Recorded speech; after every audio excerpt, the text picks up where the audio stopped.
The wife of former Deputy Senate President Ekweremadu, Beatrice Ekweremadu, has been released from a UK prison after serving part of a 5-year sentence. Stay tuned as we dive into some top stories shaping the world today. Hi, welcome to What's Happening. These are our top 10 stories countdown today. At number 10, Borussia Dortmund has parted ways with head coach Sahin following a disappointing 2-1 loss to Bologna in the Champions League, citing a loss of faith in him. The defeat was Dortmund's 4th consecutive loss, leaving them in 10th place in the Bundesliga, 20 points behind leaders Bayern Munich. Speculation about a replacement includes former Manchester United boss Erik ten Hag and ex-Benfica coach Roger Schmidt. At number 9, hundreds of rescuers were searching through thick mud and debris to find survivors Wednesday after a rain-triggered landslide in Indonesia killed at least 19 people and left 7 missing. Intense rainfall in a mountainous area near Pekalongan city in central Java province sparked the landslide on Monday, collapsing bridges and burying cars and houses. And at number 8, Edo State Governor Monday Okpebholo has approved the hiring of 500 new teachers through the state's Basic Education Board to improve education standards. The announcement was made by Dr. Emmanuel Iyamu, who was recently sworn in as the state's new Commissioner for Education. Iyamu emphasized the government's commitment to enhancing the education sector under Okpebholo's leadership. At number 7, the National Drug Law Enforcement Agency NDLEA Kano State Command has arrested Musa Usman, a 25-year-old, and Buhari Ya'u Bashir, a 24-year-old, following a raid at Rahama Round in Bebeji local government area on January 20, 2025. The operation resulted in the seizure of 1.1 kg of cannabis. 8 grams of diazepam, and 59 grams of Exol and weapons after a violent clash with the suspect. State Commander Abubakar Idris Ahmed condemned the suspect's actions and confirmed their arrest. At number 6, the Central Bank of Nigeria has said it has approved the release of the Nigerian Foreign Exchange Code.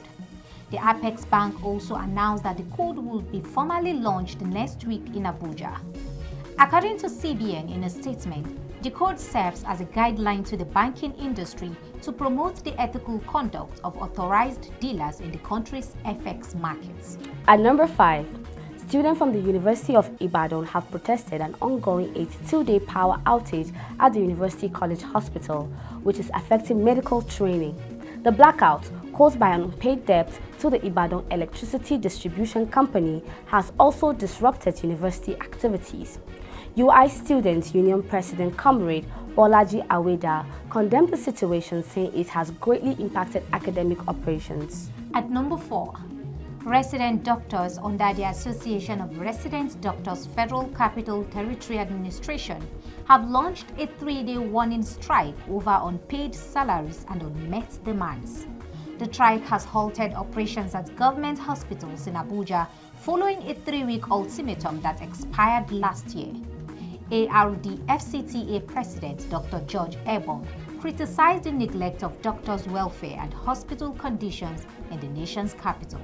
At number 3, the Central Result Delivery Coordination Unit has recommended a review of the draft policy on sanctions for airlines to the Ministry of Aviation and the Nigerian Civil Aviation Authority. The suggestion was made by Bala Usman, the Special Advisor to the President on Policy and Coordination during the Q1 to Q3 2024 Performance Assessment Report on the Presidential Priorities. The proposal was shared via the CRDCU's official Twitter handle.